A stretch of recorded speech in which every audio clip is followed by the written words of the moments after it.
Bien, bonsoir et puis merci d'être là. Donc moi, je ne vais pas vous parler de l'Algérie. On a des invités qui sont là, des camarades et amis qui sont là pour ça. Juste pour vous dire qui nous sommes en deux mots. Donc nous sommes le bulletin et l'association Militants. Bulletin que vous pourrez découvrir tout à l'heure à la sortie, qui est un bulletin marxiste qui se situe politiquement dans la mouvance de la France insoumise, en tout cas dans la conjoncture ouverte par l'élection présidentielle, puisqu'on existe depuis 10 ans, et donc avant on était dans une autre configuration. Et à ce titre, nous organisons dans ce local des réunions sur des divers sujets d'actualité. Voilà, ça c'était pour faire cette présentation très succincte, mais on pourra en rediscuter après la réunion si vous le souhaitez. Et puis d'autre part, pour vous dire que je suis particulièrement content de cette réunion, de la présence de nos camarades et amis, parce qu'elle est un peu emblématique de ce qu'on essaye de faire. C'est-à-dire qu'on essaye à la fois de présenter des idées de façon à réarmer les gens qui militent sur le terrain, et alors que je pense qu'on est dans une période d'assez grande confusion sur le plan des idées. Donc ça, c'est notre mission. Mais dans le même temps, si ce n'est pas porté par des gens qui sont investis dans des mouvements, ça n'a pas de sens. Voilà. Et de ce point de vue-là, pouvoir donner la parole à des gens qui sont investis dans le mouvement de solidarité avec le peuple algérien et algériens eux-mêmes, ça me paraît assez emblématique de notre démarche. De la même manière que dans ce local, même hier soir, on se réunissait avec un groupe de Gilets jaunes qu'on a organisé sur Paris et qui est assez conséquent maintenant, qui dure, mais que certains ont pu rencontrer sur le terrain, qui dure depuis maintenant quelques mois. Voilà, donc sur ce, je passe la parole à Miassa Messaoudi pour commencer, ensuite Omar Bouraba, et puis dans un troisième temps, un débat libre entre nous. Donc, je prends la parole alors, je commence. Donc, je suis là aujourd'hui parmi vous en tant que femme franco-algérienne, même si la part qui va s'adresser le plus à vous ce soir est celle de l'Algérienne luttant pour ses droits. Car considérée de manière légale, c'est-à-dire par la loi, comme un être mineur et une citoyenne de seconde zone. Vous avez tous vu ces images extraordinaires d'un pays qui se soulève contre une gouvernance corrompue et mafieuse. Un pays qui crie un grand nom à la mafia et qui se tient debout sur ses deux pieds, c'est-à-dire qui s'appuie sur les deux composantes naturelles de la société, à savoir les femmes et les hommes. Les images de cette révolution, baptisée Révolution du sourire, ont traversé le monde entier, car pacifiste et créative de mots de contestation. Une révolution poétique, créative, qui aime le verbe ironique et les calembours, et fait inhabituel, mais pas nouveau, une présence massive de femmes dans les rues.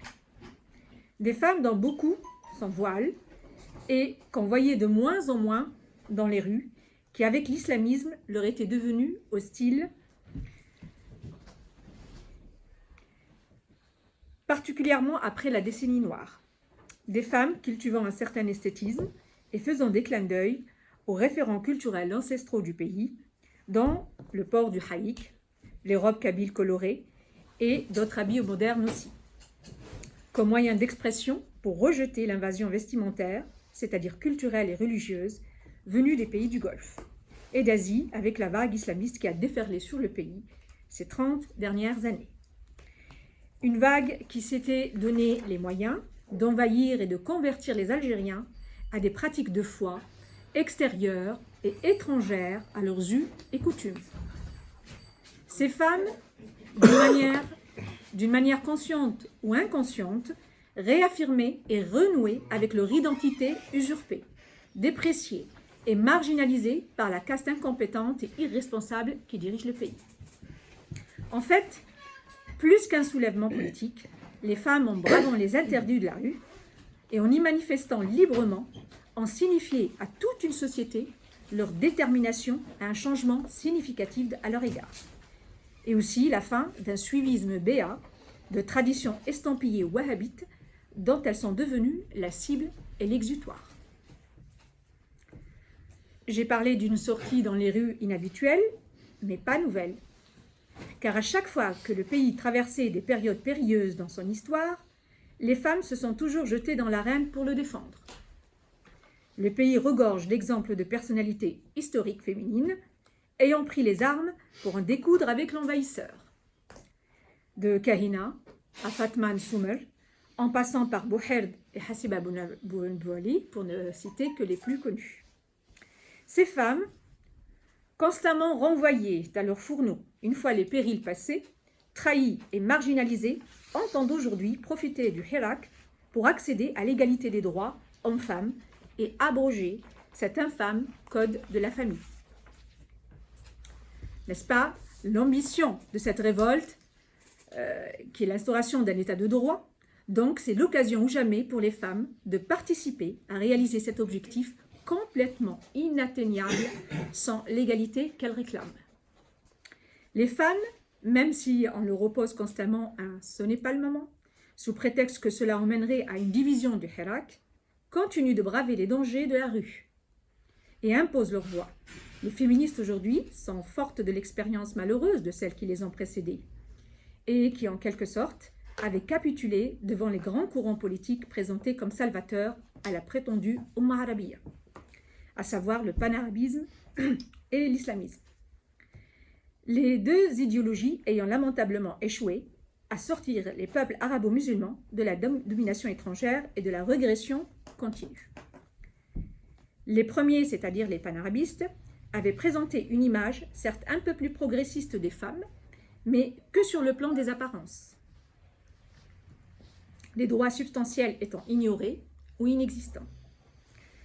Et cela du Maghreb au Mashriq, quand ils ne s'alliaient pas carrément avec les islamistes pour leur concéder du terrain aux dépens des droits les plus élémentaires des femmes. Le code de la famille algérien ou égyptien n'est pas l'œuvre des islamistes, mais celle des nationalistes pseudo-progressistes. Les seconds, c'est-à-dire les islamistes, ont fait des femmes le mantra de leur vide chronique de toute vision politique ou économique. Quand on parle des femmes, on ne parle de rien.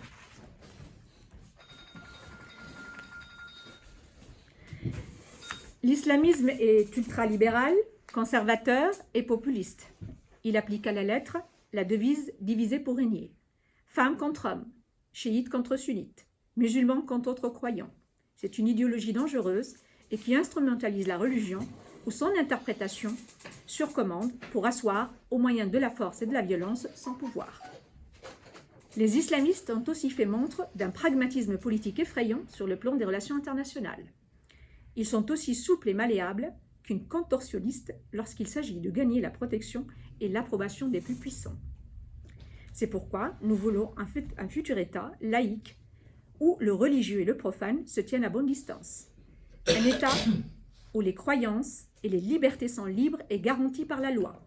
Un État fondé sur l'égalité effective entre tous les citoyens. Je vous parle depuis tout à l'heure du Code de la famille algérien. Il serait peut-être temps que je vous explique ce que c'est. Pour que vous compreniez ce à quoi doivent faire face les femmes algériennes lorsqu'elles se marient, divorcent ou héritent, il faut vous expliquer ce que c'est que le Code de la famille tant honni et décrié par les féministes. En 1984, c'est-à-dire le moment où l'Algérie était considérée comme la Mecque des révolutionnaires et le modèle socialiste révolutionnaire à suivre, fut promulgué le Code de la famille. C'est un ensemble de lois contenant des éléments de la charia et relevant d'un modèle de la famille patriarcale qui légalise un statut différencié entre hommes et femmes. Il place les femmes dans une position de subordination. Le mari et le père bénéficient de nombreux pouvoirs et privilèges. Cela va de la conclusion du mariage. Les femmes, même majeures, ne peuvent conclure seules une union sans tuteur matrimonial. C'est-à-dire une femme peut être juge ou ministre, mais ne peut contracter un mariage sans wali. Cette loi a été modifiée par l'ordonnance de 2005 et a retiré au tuteur le pouvoir d'accepter ou de refuser l'union, mais néanmoins, elle a maintenu sa présence obligatoire. Concernant le divorce, la femme ne peut l'obtenir que sous des conditions limitées. Il faut rappeler qu'avant l'ordonnance de 2005, l'homme gardait le domicile conjugal et n'avait pas d'obligation à assurer l'entretien de sa famille. Aujourd'hui, c'est un peu mieux, puisqu'il se doit d'assurer le domicile à sa famille, mais quand on parle de domicile, cela ne veut pas dire qu'il s'agit du domicile conjugal, mais de n'importe quel toit situé dans n'importe quel quartier. La garde des enfants revient à la mère, sauf si elle se remariait, et donc perdrait automatiquement cette garde. La polygamie reste maintenue, mais est devenue soumise à l'assentiment de la première épouse. Je vous laisse apprécier le choix quand ces femmes, lorsqu'elles ne jouissent pas d'indépendance financière, qu'elles ont des enfants et que leurs familles n'ont pas les moyens de les reprendre en charge en cas de divorce. Il y a aussi le khula, qui est le divorce à l'initiative des femmes. Les femmes payent une compensation financière à leur mari pour divorcer. Cette forme de divorce est contestée par les féministes car elle oblige en quelque sorte les femmes à racheter leur liberté. Une forme d'esclavage moderne, sans parler du fait que certains hommes utilisent cette option pour rendre la vie des femmes insupportable afin de les pousser à demander le khula et par conséquent obtenir cet argent. Concernant l'héritage, qui est aussi inspiré de la charia, il est bien entendu inégalitaire. Le garçon hérite le double par rapport à la fille. Quant à la mère, elle hérite du 1/8 du patrimoine, ce qui souvent précarise davantage les femmes, surtout à l'âge sensible de la retraite.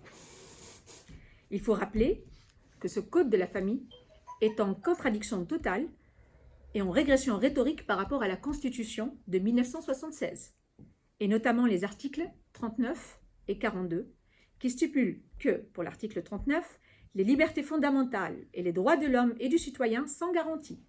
Tous les citoyens sont égaux en droit et en devoir. Toute discrimination fondée sur les préjugés de sexe, de race ou de métier est proscrite. Quant à l'article 40, il stipule que la loi est la même pour tous, qu'elle protège, qu'elle contraigne ou qu'elle réprime. Pour l'article 42, tous les droits politiques, économiques, sociaux et culturels de la femme algérienne sont garantis par la Constitution. On voit la contradiction entre le Code de la famille et la Constitution. Donc voilà en gros l'objet du litige entre les féministes ainsi que toute personne soucieuse de l'instauration de l'état de droit et le système qui gouverne le pays depuis quelques décennies. On peut affirmer que concernant les conditions des femmes, les enjeux de domination restent les mêmes que ceux pratiqués sous le colonialisme français. On est passé du statut personnel spécifique qui régissait les affaires familiales des musulmans en les excluant du dispositif du droit général ou familial au Code de la famille post-indépendance qui va du même procédé discriminatoire à l'égard d'une partie de sa population, mais sur la base du sexe. Il faut rappeler qu'en Algérie, la charia qui a largement inspiré le Code de la famille n'est utilisée comme source de légifération que dans le domaine de la famille. Donc, cible directement les femmes pour les placer dans une situation de subordination. Tous les autres délits, vol, escroquerie, assassinat, sont régis par des lois profanes et inspirés par des lois universelles. En Algérie, on ne coupe pas les mains des voleurs, on ne lapide pas, on ne jette pas les homosexuels par-dessus les montagnes.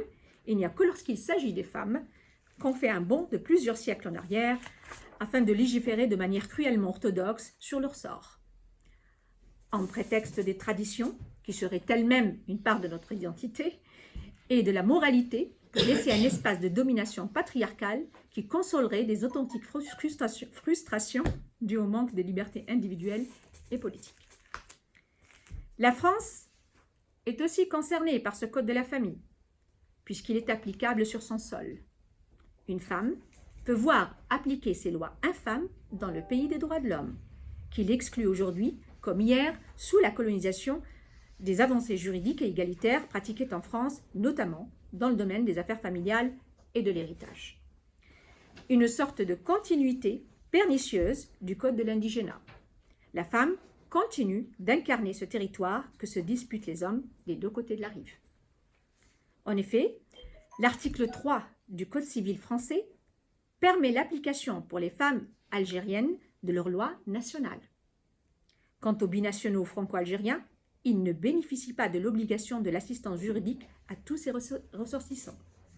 En outre, aucune disposition pour faire respecter les droits matrimoniaux, patrimoniaux et de liberté de circulation des Français binationaux par les autorités algériennes qui ne reconnaissent pas à ces derniers, ni en fait ni en droit, la nationalité française.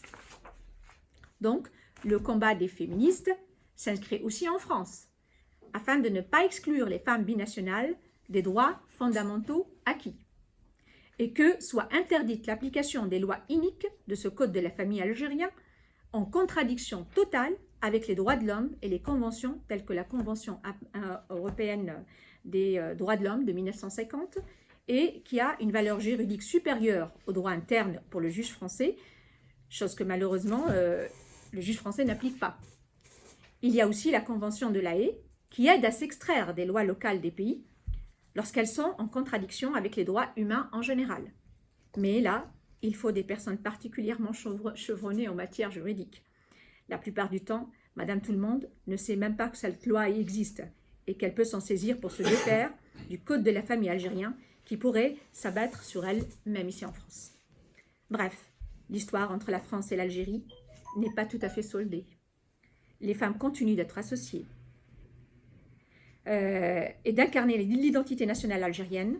Cela remonte à l'époque coloniale où la perte de la souveraineté et du territoire était compensée par des lois spécifiques qui offraient aux hommes dominés un périmètre d'autorité dans le cercle familial. Il est donc triste de constater que même après l'indépendance et donc le recouvrement de notre souveraineté, les gouvernements qui se sont succédés continuent à investir ce rapport sacrificiel aux droits des femmes. Pour des raisons certes d'un autre ordre, mais la finalité étant la même pour les femmes, c'est-à-dire un statut de subalterne et de mineur à vie. Voilà. Merci. Merci.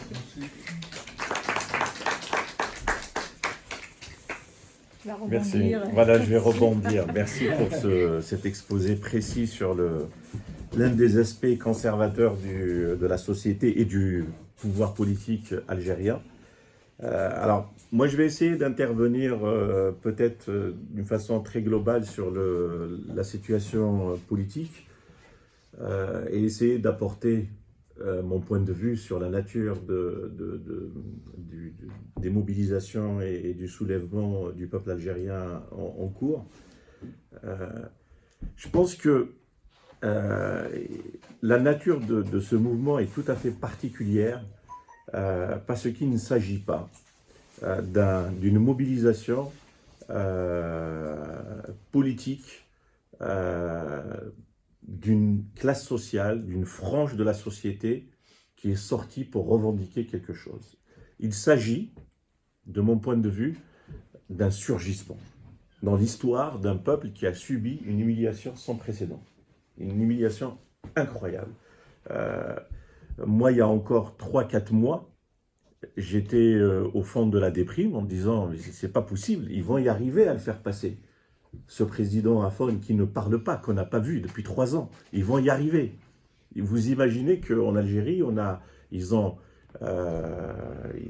maintenu un autocrate qu'on n'a pas vu parler, qui ne s'est pas présenté à nous, qui n'a même pas daigné nous faire des condoléances lorsqu'il y a un mort ou un accident malheureux dans notre nation. Donc c'était une espèce de rapport très violent dans la symbolique, dans la façon d'exercer, d'incarner la fonction présidentielle. Et le comble de tout ça, donc lorsqu'ils ont le groupe, le commandement militaire, parce que c'est de ça qu'il s'agit en Algérie, ont pris la décision d'assumer ce viol constitutionnel, ce coup de force pour imposer un 5e mandat porté par un président impotent, invalide. Le début de la réunion, il s'est passé quelque chose d'incroyable, d'insupportable, digne d'une espèce de mise en scène difficilement croyable, parce que lorsqu'on a vu ça, on s'est dit mais c'est pas possible. Ils ont été jusqu'à faire une campagne présidentielle avec un cadre. Ils ont sillonné le pays avec un cadre, la photo de l'invalide, du président candidat invisible. Et le comble de tout ça, il y a eu quelque chose, je pense, c'est là où quelque part, l'âme du peuple algérien s'est révoltée. Il y a eu une espèce de surgissement en disant maintenant, là, ça suffit, on ne va pas supporter ça. Ils ont été à Tiarat, il y a eu c'est à Tiarat, je pense, il y a eu un meeting. On a offert un cheval noir, pur sang arabe, au cadre. Le cadre va monter sur le cheval. Voilà.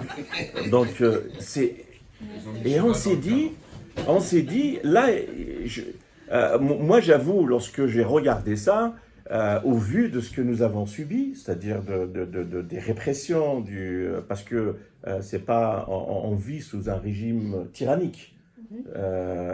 C'est pas une dictature parce que il y a une façade démocratique, il y a une constitution, il y a des lois, mais c'est un régime tyrannique, avec un régime pernicieux, avec des répressions ciblées, avec des manipulations, avec une espèce d'ingénierie de répression incroyable, en faisant en sorte qu'aucune parole politique ordonnée, censée, ne puisse émerger. C'est comme ça qu'ils nous ont tenus. Et là, on s'est dit... Assassinats à grande échelle aussi, quand même. Comment? Des assassinats à grande échelle. Non, ça c'était avant. Oui, ça c'était avant. On aura tout connu. Alors sur la profondeur c'est la profondeur sur la longueur comme ça, le régime algérien est passé effectivement par plusieurs étapes. On est passé par un coup de force militaire après l'indépendance. On est passé par une dictature parce qu'il y a eu une suspension de la loi, il n'y avait pas de constitution. Après, ils se sont réorganisés comme une tyrannie multiforme de plusieurs couleurs, avec des façades démocratiques après la révolte de 1988. Et peut-être par un passage digne d'un régime totalitaire, parce qu'il y a eu des massacres, qu'on n'a pas encore identifié toutes les responsabilités entre les islamistes armés et le régime. Donc la société est sortie, meurtrie de toutes ces années de souffrance, quelque part, politique, culturelle, identitaire, de toute forme, tout au long depuis l'indépendance. Donc ce mouvement, ce que je voulais dire, c'est que j'ai commencé mon intervention en disant que les gens ne sont pas sortis pour demander une revendication politique. Ils sont sortis, un copain m'a dit, j'avais l'impression qu'on était sortis comme quelqu'un qui fuit une prison. On est sortis, on s'est retrouvés dans la rue. Le premier vendredi, les gens, lorsqu'il y a eu l'appel pour sortir, les gens étaient timides, ils avaient peur. Les mots d'ordre étaient très imprécis. Au départ, on disait non au 5e mandat. Donc c'est comme si on allait tâter, on ne veut juste pas supporter cette indignation. Le vendredi d'après, on a commencé à dire, finalement, vous allez, voilà, il va commencer par partir. Le troisième vendredi, il y a une espèce d'accumulation politique, vous allez partir tous. Le deuxième vendredi, c'est quand elle a déposé son dossier pour dire qu'il allait se présenter, justement. Oui, il s'est présenté. Après, on a commencé à dire ils vont partir tous. Et après, on a commencé à avoir à chaque fois que l'autre vendredi, donc c'est parce qu'on connaît une espèce d'épisode de vendredi comme ça. Le vendredi d'après, il a dit finalement... je me suis présenté parce qu'au fond je vous aimais bien avec un ton paternel, enfin, c'est pas lui qui parle, la déclaration, parce qu'après ils ont commencé une mise en scène aussi assez inédite dans l'histoire mondiale politique contemporaine, une espèce de liaison épistolaire comme ça avec le peuple. Chaque mardi on avait droit à une lettre. Donc il nous a écrit le troisième vendredi en disant que de toute façon il s'est présenté parce que il avait beaucoup de bienveillance, on était aux abords de l'explosion, on risquait des dangers incroyables et qu'il était le seul rempart contre l'éclatement de la nation. Encore une fois, le vendredi d'après, la société, le peuple lui a dit non, vous allez tous partir. Après, l'autre liaison épistolaire, donc il nous a dit finalement, laissez-moi, je vais me présenter, mais je vais rester juste une année, le temps d'organiser la transition. À la prochaine liaison épistolaire, certainement le commandement militaire a vu le mouvement grossir, prendre forme, prendre une épaisseur politique incroyable. Ils ont décidé, ils lui ont dit, bon, bah, maintenant il faut qu'on arrête. Ils l'ont poussé à la démission. Et ce que j'ai compris, moi, de ce mouvement, c'est que c'est une révolution. C'est-à-dire, il y a la nation dans la rue. C'était ça le sens de mon propos. Il n'y a pas une classe sociale, il n'y a pas un groupe de la société. C'est vraiment la nation est dans la rue. Chaque vendredi, d'une façon tranquille, apaisée, les gens sortent dans la rue pour dire, chaque fois, avec une innovation, avec une créativité artistique incroyable. Je vous ai montré tout à l'heure des photos d'une façon incroyable, avec aussi quelque chose de nouveau dans la société algérienne, une participation massive des femmes, qui sont en même temps un bouclier contre la répression et en même temps, quelque chose de nouveau dans la société algérienne où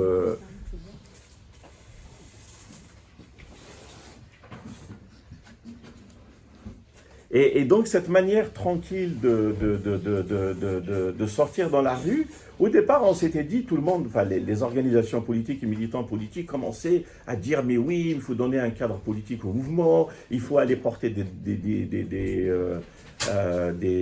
positions, des mots d'ordre politiques, etc.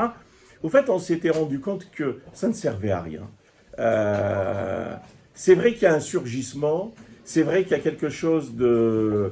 la nation est dans la rue, c'est vrai que les gens sont sortis d'une façon spontanée, mais depuis le début du mouvement aussi, on a noté, à travers les pancartes, à travers les mots d'ordre qui ont été portés dans la rue, une génération, une jeunesse qui a fait une synthèse de toutes les luttes politiques passées. En permanence, il y avait un référentiel, même au mouvement national. Les premières manifs ont porté beaucoup les portraits de l'Arabie Mehdi, en disant, quelque part, vous nous avez trahis, notre indépendance a été confisquée. Donc il y avait quelque chose, une espèce de recherche de filiation. Lorsque j'ai été à Alger, j'ai été assez surpris en descendant. J'étais avec mon ami, on est descendu la rue Lidouche. Il y avait un groupe de supporters qui chantaient des chants, et ça c'est incroyable, il faut aussi que vous le regardiez sur YouTube, j'espère que vous l'avez regardé. C'est des manifestations chantantes. C'est incroyable, c'est incroyable. Et j'ai vu un jeune porter une pancarte qui m'a beaucoup ému, Naam lil Ashriya al-Bayda. Je vais vous traduire, oui pour une décennie blanche, en référence à la décennie noire. Les gens, donc, ils ont fait le lien de toutes les impasses passées, de toutes les luttes avortées passées. Et j'ai l'impression aussi, c'est ça les révolutions, c'est que les gens, les consciences avancent comme ça très rapidement, et il y a aussi une intelligence incroyable. Au départ, certains militants politiques disaient, oui, pour que le régime tombe, il faut absolument appeler à une grève générale. Donc, l'impression que le peuple, la nation, comme ça, d'une façon très spontanée et très intelligente, a refusé le face-à-face avec le régime. Parce que le régime, lui, là où il est perdu aujourd'hui, c'est que, comme il a toujours eu l'habitude de penser contre nous, jamais avec nous, généralement, lorsqu'il arrive à nous réprimer, à organiser une répression, il arrive toujours à s'en recomposer. Et là, il est perdu. Il y a la nation dans la rue, tranquillement, un vendredi, les gens prennent le jour le plus morose, le jour de repos, mais généralement le plus morose en Algérie, pour faire des manifestations joyeuses extraordinaires, pour lui dire d'une façon radicale la nécessité dégager tous, on veut autre chose. Et donc, il y a le pouvoir, de mon point de vue, il est aussi perdu. Parce qu'il a toujours su se recomposer, retrouver une issue, lorsque il nous brise, lorsqu'il nous pousse dans dans une situation de guerre civile ou dans un face-à-face de violence, et là, il est dépassé. On ne peut pas assumer une répression contre 20 millions de gens dans la rue. Et en même temps, quelque chose s'est mis en route Les organisations politiques se sont un peu revigorées, les gens recommencent à se retrouver dans des réunions unitaires. La société civile, nous, le collectif ACDA, on participe à un collectif de société civile avec des syndicats autonomes, avec la Ligue des droits de l'homme, avec beaucoup d'associations femmes, etc., recommence à se retrouver, à élaborer des plateformes unitaires. Pour l'Algérie, c'est quelque chose d'assez important et inédit, parce qu'on est sorti d'une tyrannie et des peurs héritées de la guerre civile. Chaque fois qu'on pense une action politique, on essaye d'évaluer l'horrible coût que ça peut engendrer. Et c'est là d'ailleurs l'une des conséquences les plus dramatiques d'une guerre civile. Parce qu'une guerre fratricide, une guerre empêche l'émergence d'un désir citoyen quelque part. Parce que tout le monde a peur l'un de l'autre, donc la parole politique peine à émerger. Les peurs sont de partout, de l'armée et en même temps, des secteurs se sont mis aussi à s'organiser. Les femmes, les étudiants, chaque mardi, il y a une manifestation des étudiants qui est radicale, qui porte des slogans politiques. Il y a aussi les corps constitués d'avocats, des enseignants, des magistrats qui font des manifestations, ce qui est quand même nouveau parce que Alger est interdite à la manifestation depuis le mouvement de 2001 du printemps noir berbère. Les manifs sont interdites à Alger. Donc là, les gens se sont réappropriés la ville d'Alger. Des forums Agora sont organisés partout. Il y a une expérience inédite que Chérif a filmée, les escaliers du TNA. Il y en a Les une artistes, ouais. du RAS qu'on appelle Rassemblement Action Jeunesse. Oui. qui se Sofia, tient ici Square le Sofia. samedi, dans un parc qu'on appelle Parc Sofia au niveau de la Grande Poste. Le truc que je connais, il y a aussi Le Béni à Liberté. Le Béni aussi dans un parc à Liberté. Il y en a plein d'autres. Voilà, donc il y a des agoras comme ça où les gens se donnent, voilà, à Oran, à Annaba, un peu partout, les gens se donnent rendez-vous dans la rue et discutent. Alors les discussions sont assez hallucinantes. Elles sont d'abord, c'est pour ça que j'ai commencé mon intervention en disant que c'est au-delà d'une manif politique, c'est un surgissement. C'est pour ça qu'on ne peut pas affronter ce mouvement avec un tract. On ne peut pas aller voilà, on va lui dire, voilà, je vais aller distribuer un tract, les gens vont suivre. Non, les gens sont en train de se reconstituer, de se réinventer. C'est au-delà du politique. C'est vraiment, vraiment une révolution, dans tous les sens du terme. Donc les gens, ça va prendre certainement comme ça plusieurs formes d'expression et c'est pour ça que cette révolution est inédite. Donc il y a des mouvements multiformes, plusieurs aspects se sont mis de la société aussi, se sont mis en avant, plusieurs organisations sont créées alors que la création d'associations est quasiment interdite, impossible en Algérie. Pas interdite. En fait, vous avez le droit de créer votre association, mais vous ne recevrez jamais votre agrément. Parce que la commission qui est censée vous donner l'agrément ne se réunit jamais. Donc, de toute façon, tout est suspendu. Il y a un événement qui est arrivé ce matin que j'ai trouvé assez aussi intéressant, vraiment très intéressant, assez incroyable. C'est l'université d'Alger qui a élu son recteur.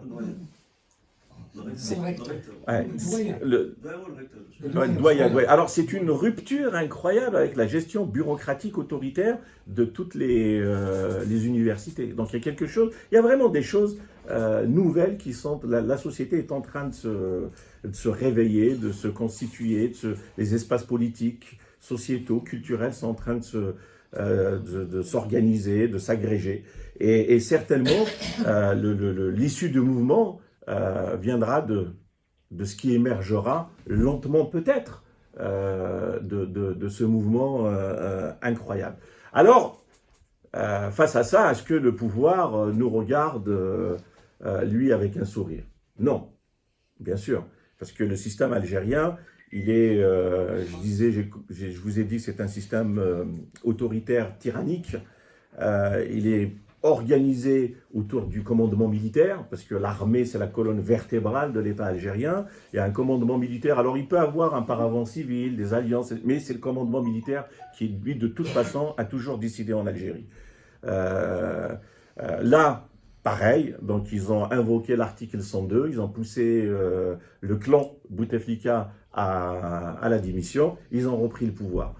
Il faut savoir que le régime algérien a toujours fait ça depuis l'indépendance. Chaque fois qu'ils sont arrivés au sommet de contradictions ingérables, ils ont quelque part, ils ont réussi à se renouveler en se séparant d'une partie de leur clan. En fait, il y a une espèce, c'est comme la mafia. Le système ne disparaît jamais, mais il y a des luttes claniques entre clans de la mafia en permanence. Mais le système est sacré. Lorsque vous parlez aux Siciliens en disant on ne mourra jamais, mais la mafia, on va toujours la laisser comme organisation, c'est important. Donc notre État fonctionne un petit peu comme ça. Et là, aujourd'hui, j'ai l'impression c'est ce qui est en train de se passer. Ils essayent de reprendre les choses en main, de faire perpétuer le système en donnant des gages à la rue en disant on a arrêté les corrompus, on a arrêté le frère du président, l'ancien patron des services secrets. Mais pour ceux qui ont la mémoire en Algérie, on a connu des arrestations de Qasdi Merbah, des mises de côté, des mises de côté. Qasdi Merbah a été assassiné. Mais c'est marrant, j'ai mis une virgule, je me dis de mise de côté, mais c'est terrible, non? C'est terrible. Même jeudi, c'est pas tranquille. Donc, il est mis de côté, alors qu'il a été le patron de la redoutable sécurité militaire, il a été mis de côté après assassiné. Le général Lamari, pareil. Donc, il y a des gens... Touati, il y a plein de généraux qu'on a pensé indéboulonnables, mais pour des raisons de recomposition du système, à un moment donné, soit sont mis de côté, soit carrément assassinés, pour permettre au système de se perpétuer. Alors, quel est aujourd'hui le rapport de force? Je pense que le rapport de force, de toute façon, le sens de l'histoire est forcément avec nous. Ça, c'est une évidence. Mais est-ce qu'aujourd'hui, on a un rapport de force politique clair? Je ne le pense pas. Je ne le pense pas parce que on sort d'une période, comme je vous l'ai dit, de guerre civile, de tyrannie organisée. On a une réalité politique très atomisée, les partis politiques sont très faibles, la société civile n'est pas organisée parce qu'il n'y a pas d'espace de liberté. Donc, c'est difficile de faire émerger une alternative, des porte-paroles pour porter une alternative aujourd'hui. Ça va certainement prendre du temps. Mais ça s'accélère, c'est-à-dire ce qu'on a accompli en très peu de temps est incroyable.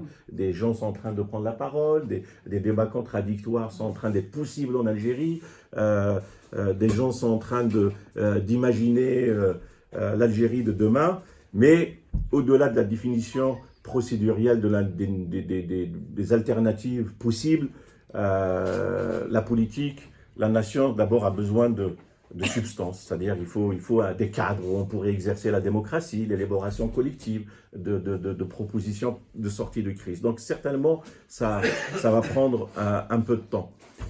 Est-ce que le pouvoir a un boulevard comme avant? Je pense pas. Je pense pas pour deux raisons. Je pense que les ruses ne sont plus opérantes aujourd'hui dans la société algérienne parce que quelque part, la société aujourd'hui a réussi à dire son désir de vivre ensemble en tant qu'Algériens dans la pluralité. Ça, c'est un fait nouveau. Moi, j'aurais jamais pensé pour ma génération pouvoir manifester à Alger avec le drapeau berbère sans qu'on me crache dessus. Je parle des services de sécurité ou les islamistes, etc. C'est comme ça qu'on a passé notre jeunesse. Voilà, on a passé notre jeunesse avec cette violence. J'aurais jamais pensé voir cette mixité tapageuse, riante, joyeuse, comme ça dans la rue, partout. Voilà, dans quelque chose, le sens de l'histoire est certainement avec nous. Et aussi, je pense que le régime, les petits tics me font perdre un petit peu de fil, mais c'est pas grave. Hein, j'essaye toujours de. Hein, ouais. Ah, c'est pas grave, c'est pas grave. Hein, non. Non, c'est pas grave, c'est pas grave, c'est pas grave. On continue, on continue. Alors, du coup, j'ai complètement perdu le fil. Hein. On fait une pause.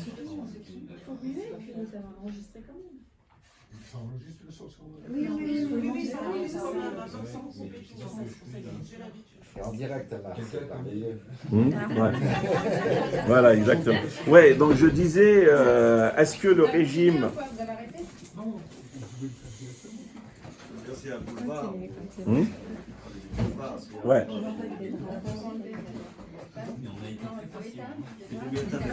Tu ne t'attendais pas à autant de mystère. C'est pas grave, t'en fais pas. Moi, ça va m'obliger moi à faire un montage, mais.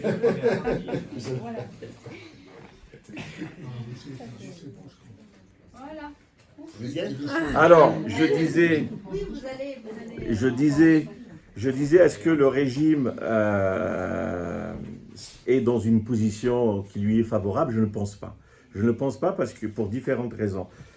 C'est parce qu'il n'a pas dans son logiciel de faire face à une rue mobilisée pacifiquement, qui porte une parole, une exigence de liberté aussi radicale, aussi claire.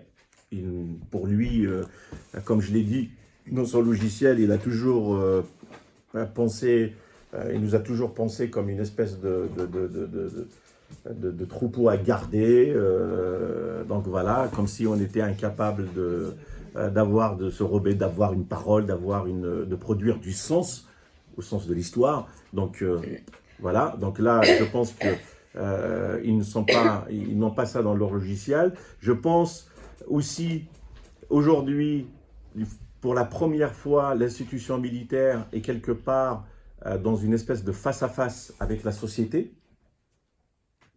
On arrivera là, ils ont trouvé l'artifice de l'article 102, ils annulent les élections, ce sera encore un nouveau viol de la Constitution. Ils organisent les élections, ce sera l'élection d'un président vraiment illégitime, parce que visiblement personne ne veut aller à ces élections. Suspendre la Constitution, aujourd'hui... C'est la loi d'exception. Voilà, c'est la loi des exceptions, donc c'est un autre coup de force terrible. Ce serait difficile à assumer, y compris au niveau institutionnel international, parce qu'il y a des lois quand même, on ne peut plus faire ce qu'on faisait les années 60-70, parce qu'aujourd'hui, la dictature, je pense, le sait, c'est l'une des choses qu'il a un peu arrêté, parce qu'un coup d'État la mettrait même hors la loi, hors du cadre institutionnel de l'OUA, l'organisation africaine. Et nos frères marocains sont en train de prendre du poil de la bête dans la diplomatie, en Afrique, et je pense qu'ils attendent que ça, et je pense que ça ne sera pas, ils ne pourront pas l'assumer. Donc de toute façon, eux aussi ils sont dans une situation politique, très indélicate. Ils n'ont pas de perspective, nous avons plein de désirs. Et nous avons posé les exigences de la liberté d'une façon très claire. Alors, je vais terminer là-dessus. Alors, est-ce que la société, on va rester comme ça dans une espèce d'image d'épinal de la société en disant elle est belle, elle est magnifique, etc. Non, je pense que la société du vendredi est extraordinaire. Celle peut-être de la semaine, elle est toujours avec ses impasses, son conservatisme, sa bigoterie, etc. Donc cette société reviendra certainement avec autant de contradictions. Mais de mon point de vue, il est temps, et je pense que c'est l'une des responsabilités des élites politiques, de dire de toute façon, on a intérêt à affronter nos impasses dans des cadres démocratiques. Ne plus vivre sous la protection de l'état-major militaire ou des bureaucraties autoritaires, etc. Aujourd'hui, la constituante, qui pourrait être le cadre pour sanctifier, pour sacraliser cet acquis, qui est en train d'être exprimé dans la rue, la non-violence, qui est un acquis politique important pour la société algérienne, la pluralité, la mixité, l'exigence de la liberté. On pourrait partir au sens des droits humains, parce que c'est ça aussi le sens du surgissement d'une nation dans la rue. On pourrait peut-être dire que dans une constituante, on pourrait trouver un consensus, un compromis historique pour asseoir ce texte fondamental qui régirait la vie de la nation pour la suite. Et moi, c'est mon point de vue. De toute façon, j'ai vécu une constituante. Sérieusement, pour qu'une constituante soit faite, parce que bon, il y a eu plein d'exemples dans l'histoire, il y a eu plein d'histoires, d'exemples dans l'histoire. La Tunisie, qui est l'exemple le plus proche de nous, je pense raisonnablement, il faudrait qu'il y ait une élection alors d'une assemblée constituante qui travaillerait que sur le texte constitutionnel, parce que si elle en plus elle a les fonctions législatives, je pense qu'elle prendrait beaucoup de temps. C'est ça peut-être l'erreur qu'avait faite la Tunisie. Je pense que si elle s'occupait que d'écrire, il nous faudrait au moins 12 mois à 16 mois. Voilà.